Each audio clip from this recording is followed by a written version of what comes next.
Welcome back to the Forward Moves podcast, guys. That is the last time I'm ever going to say that line. So I'm dropping in here with a little sneaky episode for you. I know that I said that we're on a hiatus and I'm not lying. It's just that end of financial year is here and y'all need to be prepped. So I'm going to walk you through what we're doing and then you can take some notes off that as well. And I'm actually just working off the checklist that we drop in our membership. Now, I did want to do a little disclaimer, elephant in the room sitch. I did say that's the final time we're going to be announcing the Forward Moves podcast, and that is because the Forward Moves podcast is finito. We have finished it up. So it doesn't mean there's no podcast. It just means we're doing a really cool little rebrand of the potty. Kira has taken her next chapter and she has started with another business and we're really, really excited for her. That's why the last 4 weeks have been absolutely buck wild for me in particular. I'm very tired. I'm 2 coffees down. But Kira has exited Forward Moves and she has moved on to her next chapter and we are incredibly happy for her, which means I am going to be the only host on this podcast. So we are going to rebrand a little bit and I do have some really special fun episodes in the works.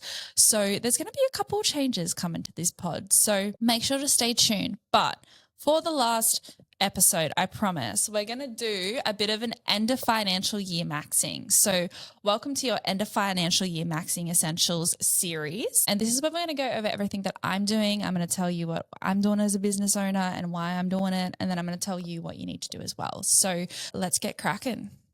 Let's get straight into it. So we're going to start in categories. There's 6 categories, guys. Operations, app is like trading app, customer journey, community, sales, and marketing a personal brand. So we're going to start with operations. So get your notepad and your pen out because let's go over it. Number 1, chase up the damn overdue payments. Make sure that you're chasing them up. Look in your Xero, see if you have any overdue invoices and look in that NUI inbox and see if you have any overdue payments. I do this every financial year just because obviously we want to have new revenue highs before you get to the next financial year. But you should definitely just be chasing up all your payments because if you do not have your payments paid on time, it can actually affect the financial overview of your business. So if you have debtors that are 26 days overdue or something like that, it can actually impact the value of your business. I bet you didn't know that because I didn't until I learned that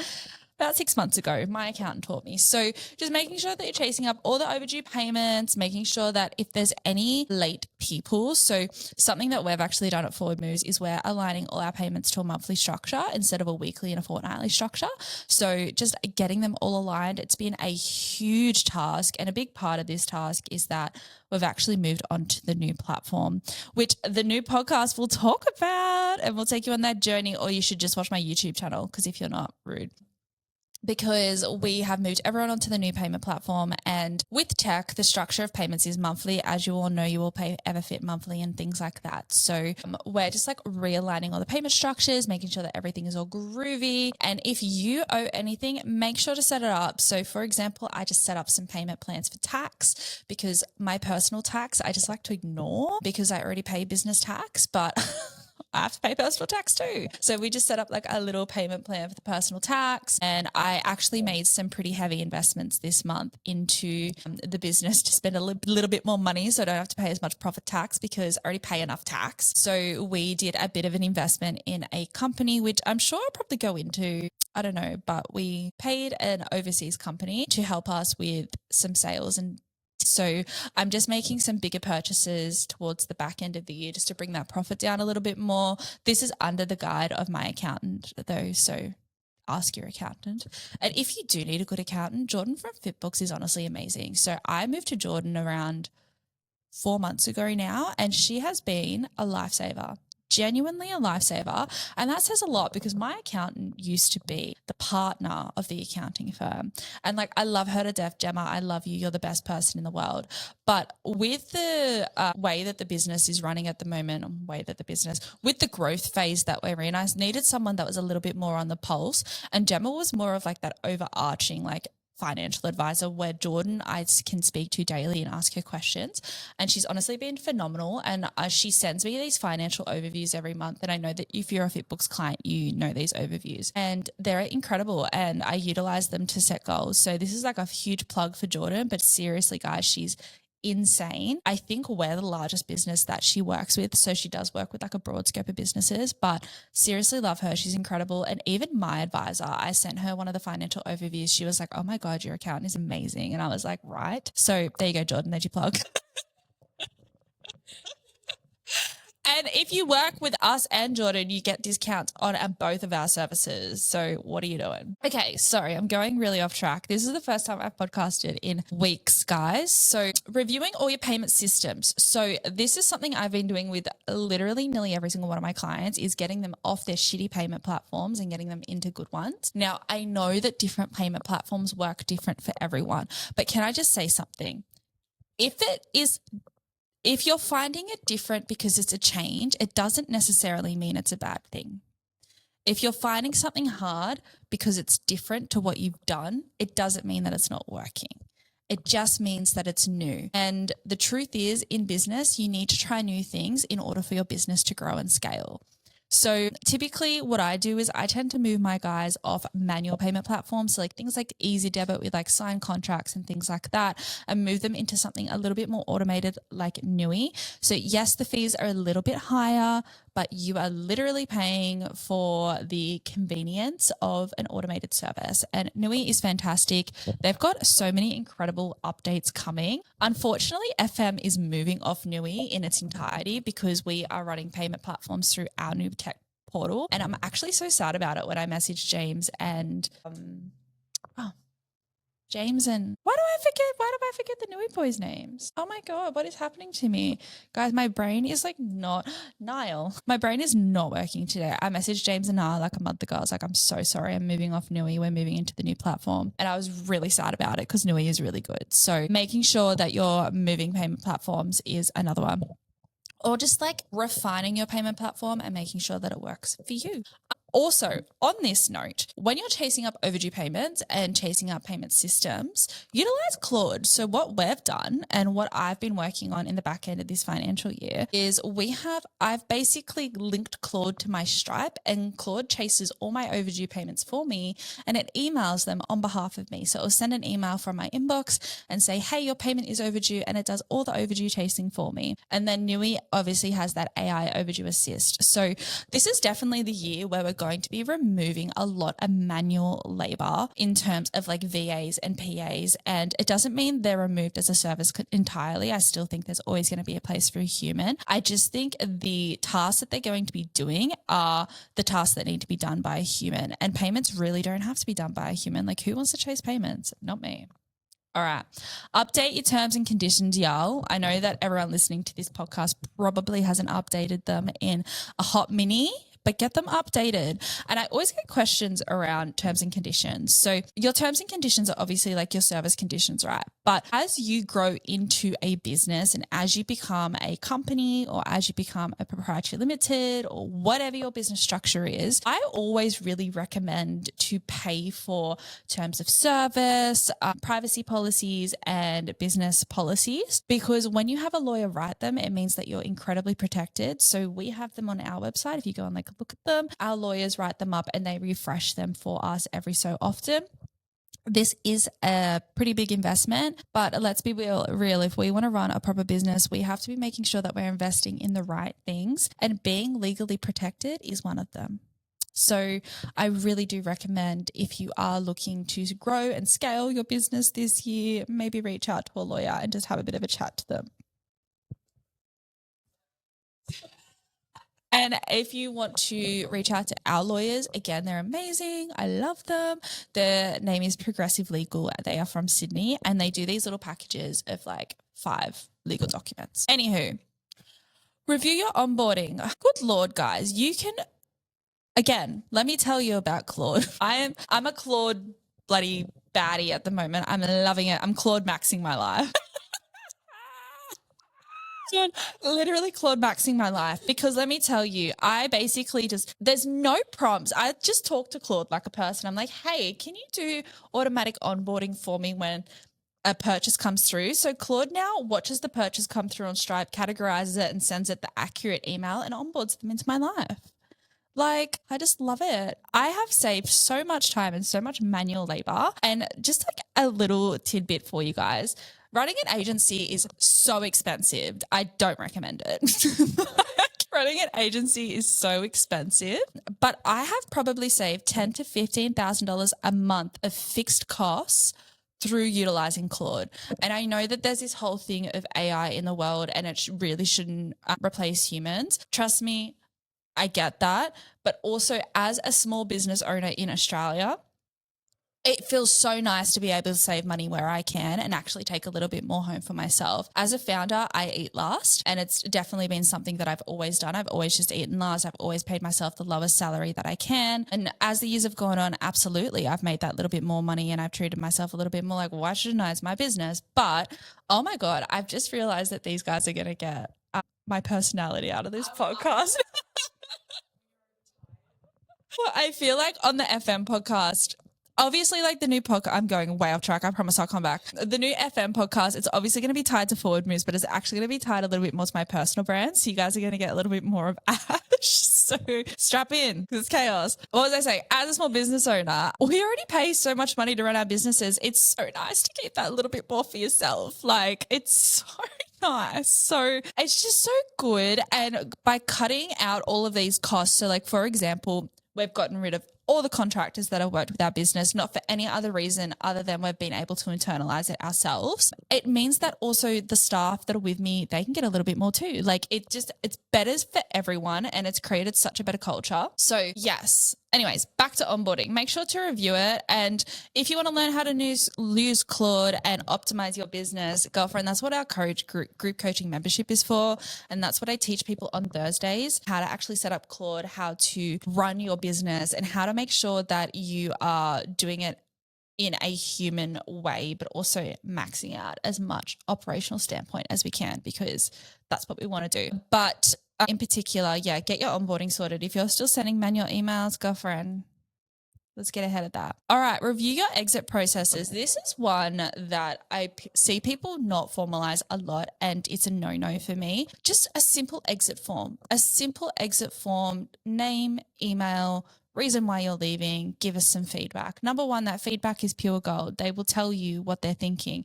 Everyone that exits our business, they give us phenomenal feedback. We run that into Claude and we generate it so we can better our business. Again, tying this back to Claude. I told you guys I'm Claude Maxing my life. But your exit process is so important. But this form can also connect to your mailing list and categorize them into the ex-customer list, which means when it comes to your email marketing campaigns and when it comes to marketing in general, you know who you're speaking to. You can talk to your current clients differently to your ex-clients.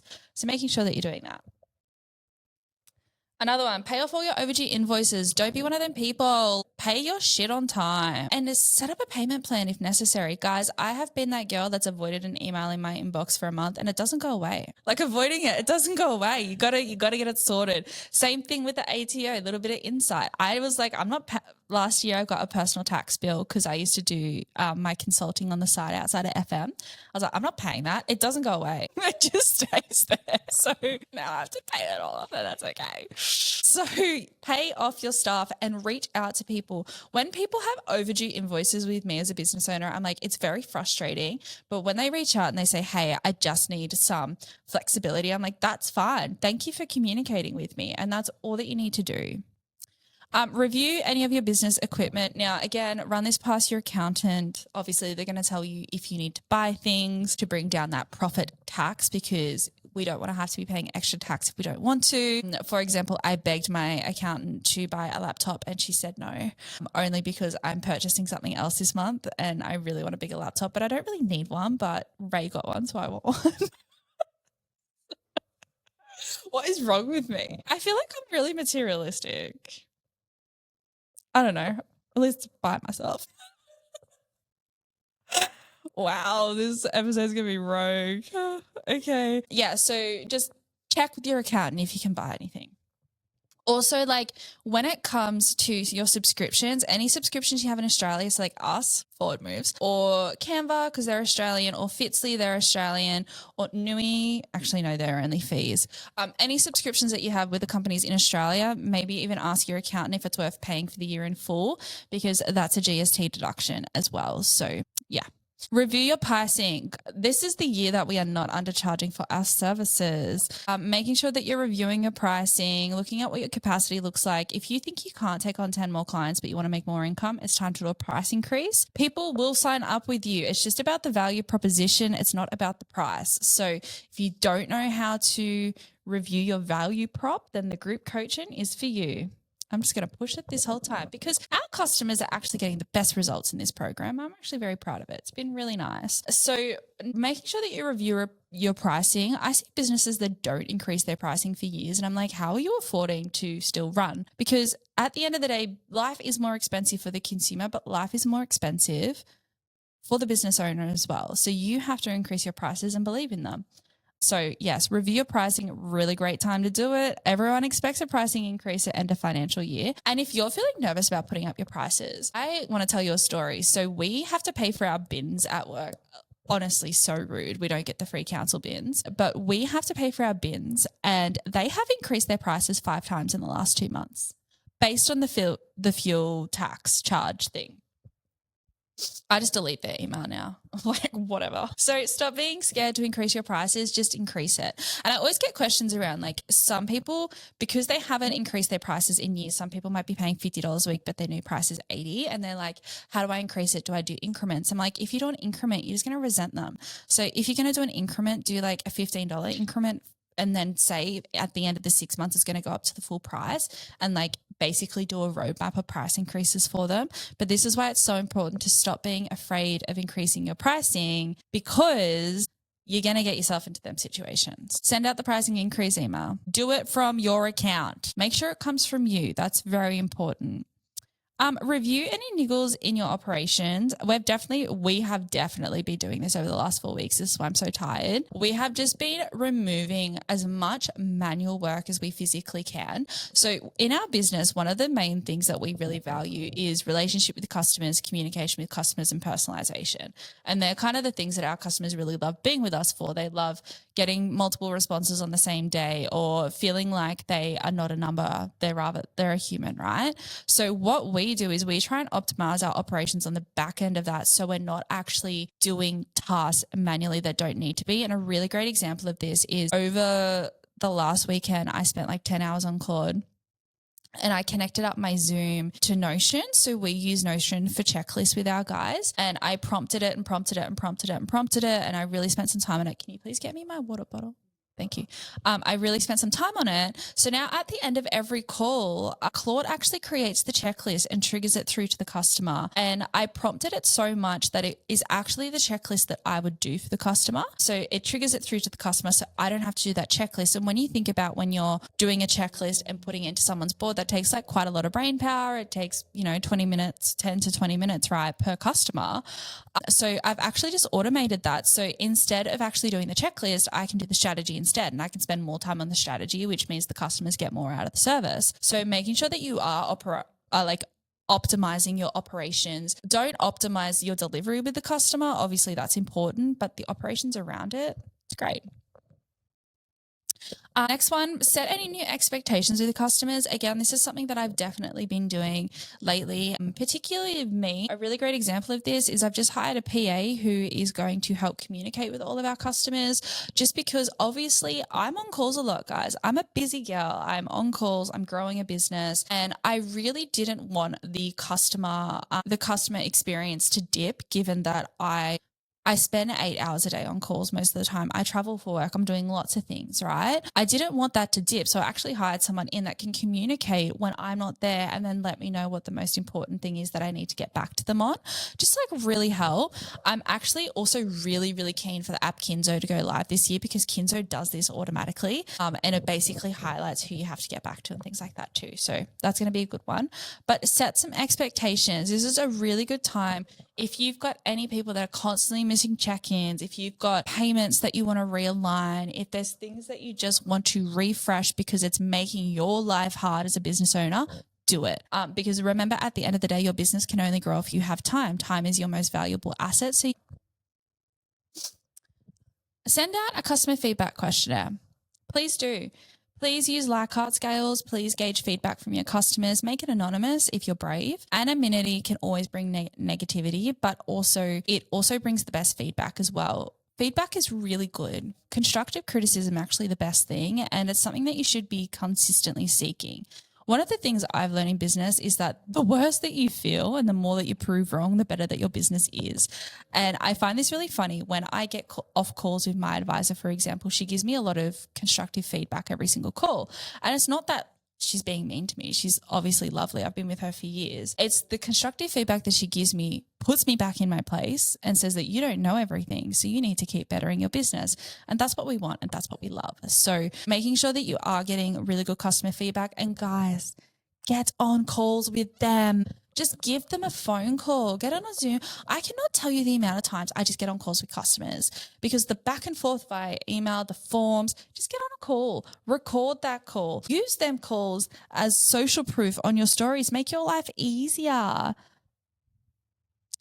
The next one, book a call with your top 5 customers. I've actually been doing this. I've been giving this feedback to a lot of people in our one-to-one where just get on a Zoom call, ask them a couple questions. What was your aha moment? Were you scared to invest? What would your advice be to someone who is sitting on the fence? Record it and post it. That's social proof, girlfriend. That's literally coming from your customer, so you might as well use it whilst you can. So make sure that you are putting time aside to get on calls to better your service, because the only way that your business is going to grow is if you retain customers.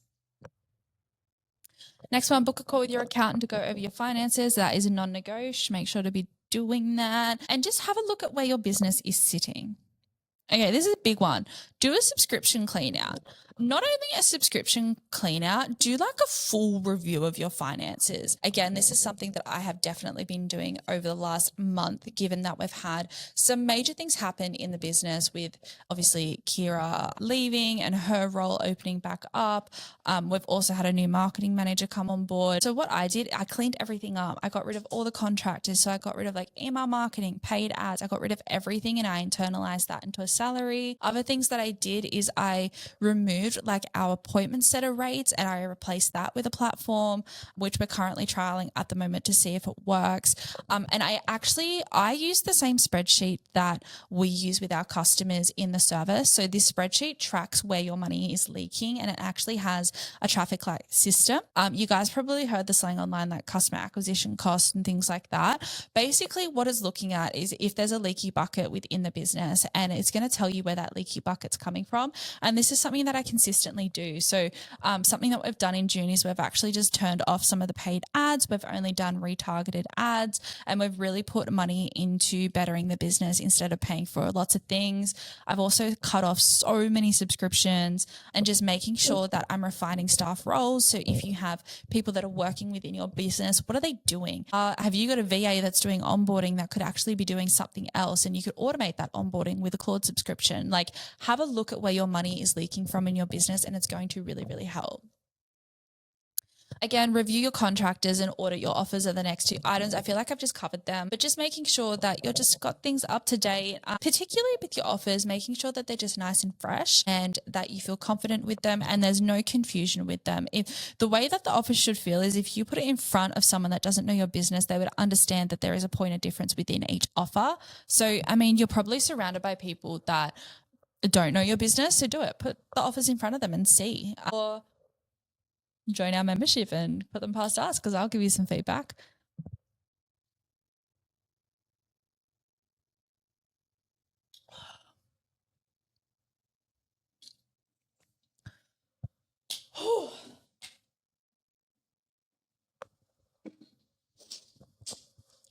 All right. So that's basically everything regarding operations that you should all be really focusing in on. Again, this checklist is inside our membership. Next thing I want you to do, I want you to review your training app. Now, Training apps, I feel I have this conversation with so many people around training apps. There are definitely some better apps in the market. There are definitely some apps that are falling behind, and there's definitely some apps that are finally doing some updates, trainer eyes. I'm talking to you. However, it's really, really important to review your training app. Just because something has worked does not mean you should be shut down to change. And this is something that I speak to a lot of my customers about. One of the first things I do when people come on board with me is I review their training app. Is it working? Is it not? And the way that I gauge training apps, I'm not a coach. So when it comes to programming, when it comes to nutrition, I understand that that's on you guys and you have specific expectations that you need. And I get that. What I gauge when it comes to apps is how proactive the app actually is with updating. So for example, Trainer Eyes, they haven't updated in years. They've only just recently done some updates, which I find to be really disappointing for an app that users quite literally rely on to run their businesses. And I think an app should be very proactive and they should be listening to their customers. And there are a couple of apps that we constantly talk about, EverFit and Fitly. And do you know why? Because they are reaching out to us to ask us for the feedback of what the customers are wanting. And I think it's really, really important that when you have an app, they're listening to you.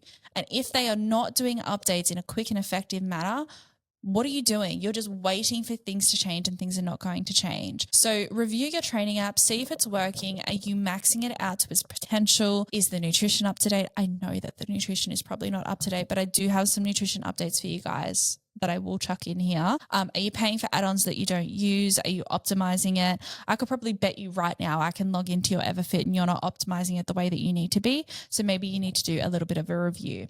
But let's get on to nutrition though. So I did reach out to EverFit the other day and I said, can you please do a masterclass for our customers on how to actually use the meal planners properly?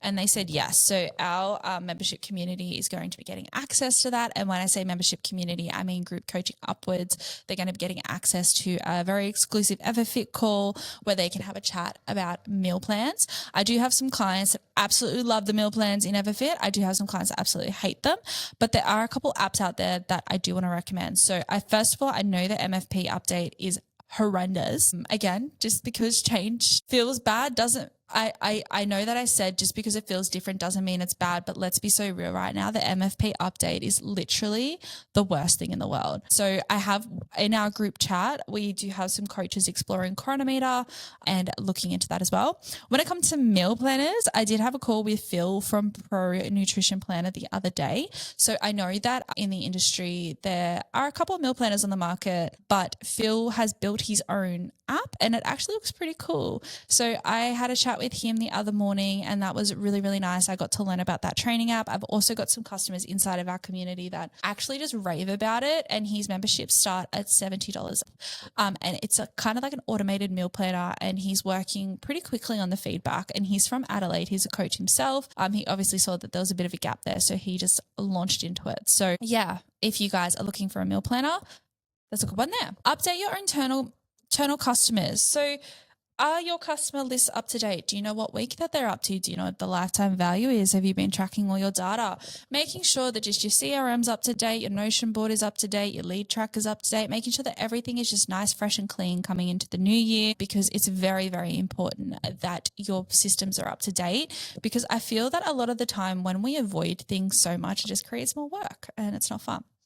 And update your customer journey. So update your onboarding videos. We're in the middle of doing all of these at the moment as well, particularly with the new technology, but updating your onboarding videos, making sure that your journey looks good, removing any products that are a little bit old, adding some PDFs in that are new, just like really revitalizing the service. The thing is with fitness and health, and I feel like the thing with business as well, is majority of the time it's boring. Like when you are doing it over and over and over, it can be boring. Yes, it's satisfying, but it's boring, right? So what is stopping you from revitalizing that service or adding in some really cool incentives or just like making things a bit funner?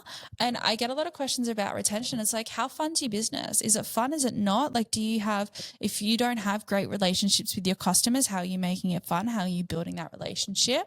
Just like giving it a bit of a review. So We've done this internally as well, like definitely changed up our group coaching a lot lately and added in some calls, really integrated AI, really leaned in that community group. And a lot of our customers are absolutely loving some of the changes. So really thoroughly recommend that. It's going to be a long ass podcast. I've been filming for a little while. 32 minutes in already. Okay, part 3. Customer journey. One of the mistakes I see people see all the time, and one of the mistakes that I genuinely tell people to do, I can't tell you how your training app works. I cannot tell you what the autoflow is going to look like in EverFit. I cannot tell you what the email trigger is going to look like. Onboard yourself as a customer. It's really that simple. I find that when I move someone into EverFit, I know that it's really overwhelming. I actually do have 2 cases of this at the moment with customers that I've moved into EverFit, and they're like, I don't know what it looks like. I'm like, I can't show you. You need to onboard yourself. You need to put yourself through everything. You need to put yourself through everything that a customer puts through. I actually find it a little bit concerning when people don't put themselves through what a customer's going through, because how are you going to explain it to them? How are you going to lead with that integrity? So, for example, we just got our technology platform. We put I think we've maxed out all of our staff members' emails. Like, we've got so much stuff happening in that portal. We've done testing on every single different offer. We've tested all the emails. We've done all the triggers, and we really thoroughly tested it. So when we had clients come to us with questions, we could answer them. So making sure you're putting yourself through it and getting some feedback on it. Number 2 in customer journey is reviewing your customer problems. You should be doing this every single week. You can easily connect up your check-in form to Claude and ask for problems every single week, or you can just look into the problems. So review the customer problems and tweak your messaging. Yes, your messaging does need to be tweaked consistently because things are changing in the industry very rapidly. For example, our one client that clears 40K a month, just to give you context with how big her business is getting. And each month we do a messaging review because each month buying behavior changes and consumer buying behavior changes and the way that people see fitness changes. And yes, your messaging will slightly stay the same, but it's just the same thing as like a calorie deficit. You know, it can slightly change. Your plan can slightly change, but things pretty much stay the same, but things are slightly changing to make it that one bit easier. So making sure that you're doing that. If not, you know where to go to help you with this.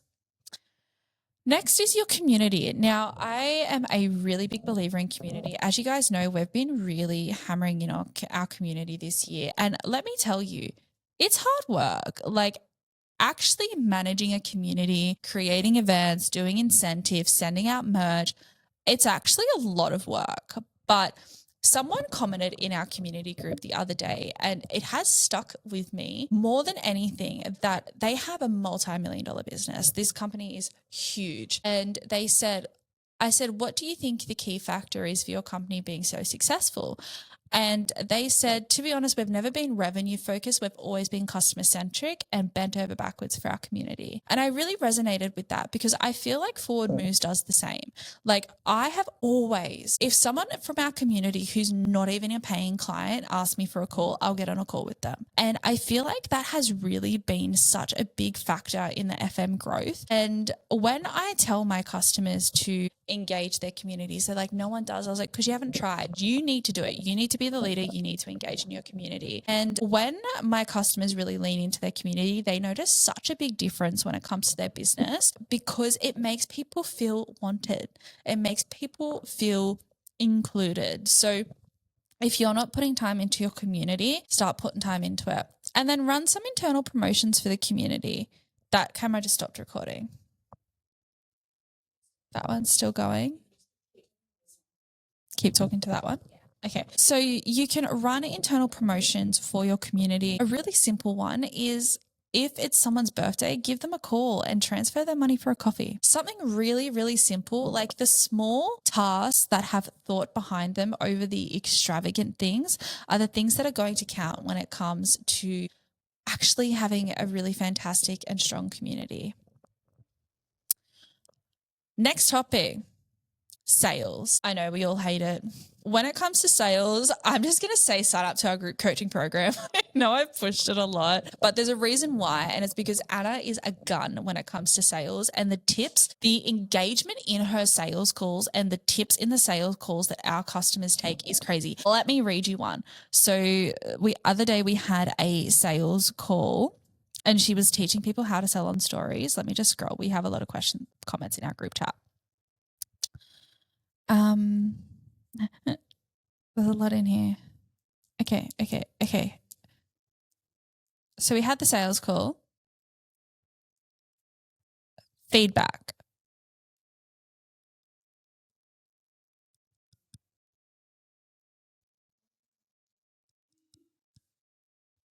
Where's the feedback from Travis?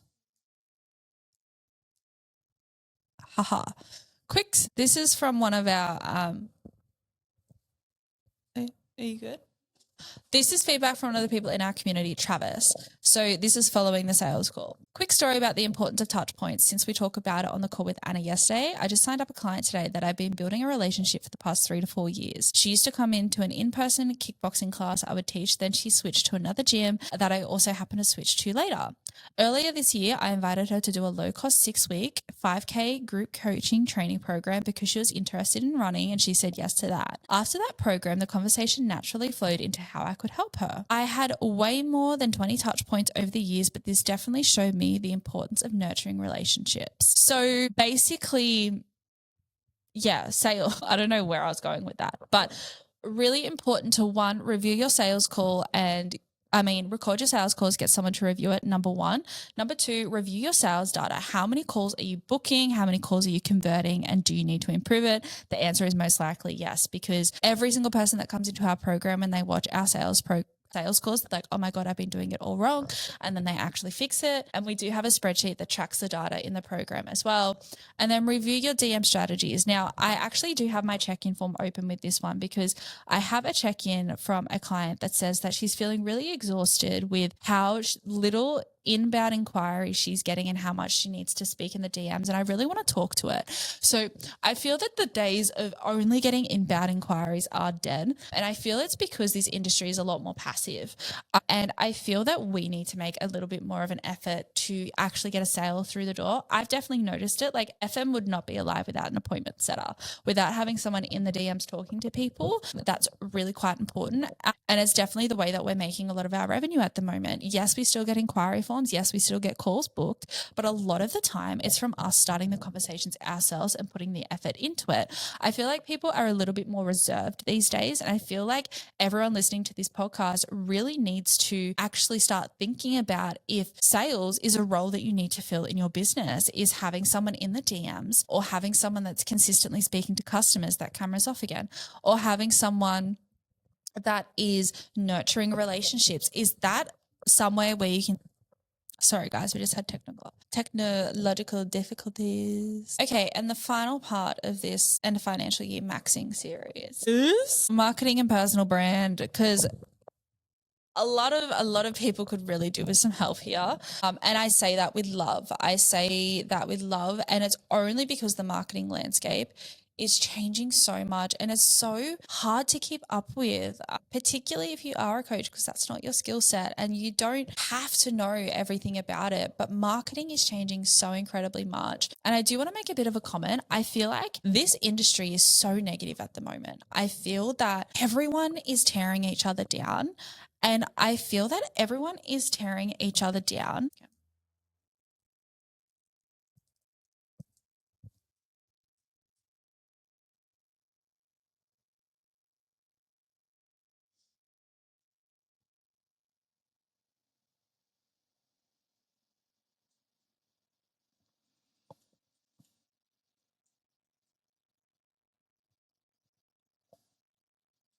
Okay.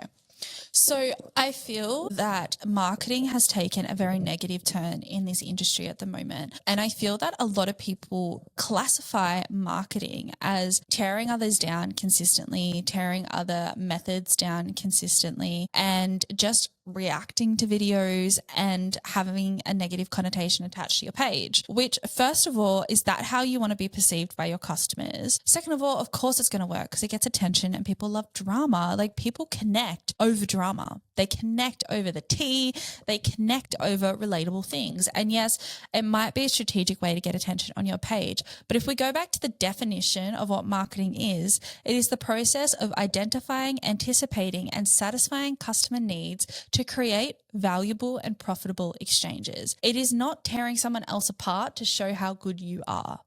And I feel that people really need to come back to that and be the positive space in this industry. I just feel like it's become so toxic lately, and it is coming from the top.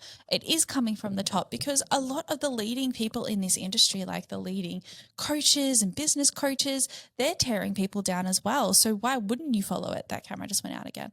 They're tearing people down. So why wouldn't you follow what they're doing? Because what they're doing is working, right? So I feel that it's just taken such a turn lately. And I would love to see a rise in more positivity-based and customer-centric content because I feel that it's so needed, particularly in a space where people sign up to feel supported and to feel prioritized and to feel safe. And I find it really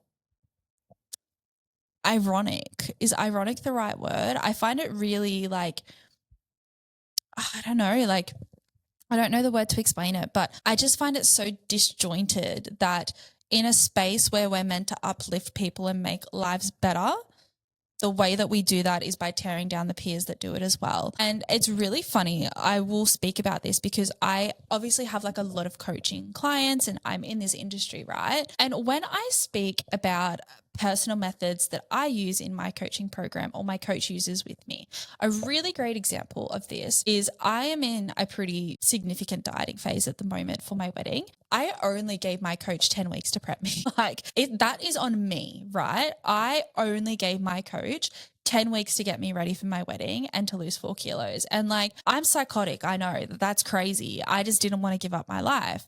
However, when I was speaking to my friend the other day in my DMs about it, she was like, oh, what calories are you on? I was telling her, she was like, I'm not going to say anything. And I understand where it's coming from with a non-contextual thing. But then I had to say, no, it's actually my fault because I only gave my coach X amount of time to prep me, right? So she has to do what she has to do. And I'm fine with that. But when we're looking at things without context, it's so easy to judge other people and to judge different methods and to judge the way that people are doing things. But there needs to be a bit more depth to it, is what I'm saying. And I feel that there's just a lack of depth and a lack of empathy in this industry at the moment and in general, actually online, but we're not going to get into that. But anyways, I just went way off track. Let's get back into it. Number 1, reset who your ideal customers are. I know. Or do our content activity because that is depth and that really works. Number 2, are you actually speaking to them or not? Because I feel like a lot of people are speaking to those who are buying from them, which is fine, but we also need to be training your audience in who we need to buy from. And when you retrain your audience, I have a really great example. One of my clients is an ex-bodybuilder, IFBB, and now she's moving into the holistic space. She had 2 months without a customer inquiry because she had to retrain her entire audience. It's a long game, guys. Have people review your content and let them know, get them to let you know if it's authentic, if it sounds like you, but also, does it solve a problem? Review your branding. This is really controversial in the in the landscape of things at the moment. You guys have probably noticed that FM has dropped branding from their offers. We're just rolling with the times. So yes, we still do branding. And yes, I think branding is incredibly important for a business. 100%. I think those that say that branding isn't important don't understand the psychology behind branding and why people buy from a business. I'm sure when I say forward moves, everyone thinks of the color blue. The next thing in your branding is reviewing your links. So are your links optimal? Are there as little links as possible? Have you removed as many barriers as you can for people to access you? Is it very easy to find you and contact you? You want to make sure that you're all over that as well. When it comes to your photos, really great time to book a photo shoot or a little video shoot to get some fresh content to kind of level up for the next year to get people excited. Updating all your pin posts. I think that everyone should definitely update their pin posts with a transformation, your personal story, and then whatever you're focusing on with your business at the moment. So giving them a little bit of an update. I've done a lot of profile reviews in our group coaching program lately. We do them live on the group coaching call. And it's honestly the tiniest tweaks. I did some tweaks for this one lady called Jo. And she messaged me and said she got 9 inquiries from that one tweak. So sometimes it does just take the smallest kind of tweaks. Then it comes to updating a lead generator. So with lead generators, making sure that you have a CTA reel with ManyChat attached and something for free being sent out. And then obviously having that connected through to your email marketing platform to send out emails to them. Then on top of that, reviewing your marketing data. This is what a lot of people don't do, but definitely reviewing your marketing data. If you don't have data, make sure to get data. Because the only way that you can forecast when your trends are going to be for the year, and this is what end of financial year is really important for. This is when we turn back and we go, that was a big month for us. That was a really slow month. This is when we can incentivize something. And this is what I have been doing with one of my clients. We have a year's full of data. We can see that June and July are a bit of a quiet month. So we're running a trial within these months to really push and nurture for a bigger month in August to make up for the lack of revenue in these smaller months. And we actually been able to get ahead a little bit more. So really important to do things like that. And then I always love to finish off the end of financial year with just getting on calls with people. Just get on calls with people and give them your time and really explore what they're looking for, what they're struggling with, give them a bit of advice and just have a bit of a call to chat. It's going to tell you so much more about your business than anything else can. Stop making assumptions in the year of 2026, 2027. So that's the checklist that we've been doing this year and definitely been working through over the last 4 weeks. This is something that, again, is dropped with our membership. There is a CEO checklist that is dropped. And if you do have any questions about it, let us know. Now, let's talk about when the podcast is going to return. I really don't know. And if I'm honest, I'm not going to rush it. We have a lot going on at the moment in the sense of, obviously, there's staff members that have just left. There's some new staff members starting. We're in some training phases. And at the moment, we're just really focusing in on our customers and our organic and paid marketing measures. And the podcast is definitely going to come back. I do have a very big plan for it. And I'm definitely reaching for the stars with this plan. But it's very funny that this has happened because Ray and I were actually speaking about making a podcast for myself as a part of my personal brand. And now that there has been an opportunity arise, obviously a very sad, everything comes with sadness and happiness and you're allowed to feel two things at once, but it's definitely brought a bit of an opportunity for us to give the podcast a bit of a refresh and really take it down the personal brand route. I obviously will still be talking about fitness business things. You guys are fitness business clients, and we definitely will have that integrated, but I myself really want to grow as a founder as well. And I really want to explore different types of interviews we can do. I would love to interview female founders. I would love to travel and interview like tech founders and creators and just really exploring what a new podcast format could look like. So it will be back. I'm not sure when it will be back, but it definitely will be. And thank you so much for tuning into this episode. Please let us know if you have done any of these tips, and we hope to see you soon in a few weeks. Make sure to give us a follow. And again, give me a follow on my personal brand because that's where you're going to see the announcement, because it's going to be a personal brand podcast. So with that though, obviously there's still going to be fitness stuff on there, guys. But I will speak to everyone soon and have a great end of financial year. And I hope that you hit some new revenue highs and your margin is obviously getting bigger as well. And if you are looking to sign on and to make a bit of an investment before the end of June, if you sign on to our group coaching membership or anything above, you get a free $1,500 content audit. So it's really worthwhile. Our clients absolutely love it. And I hope to see you there. Bye.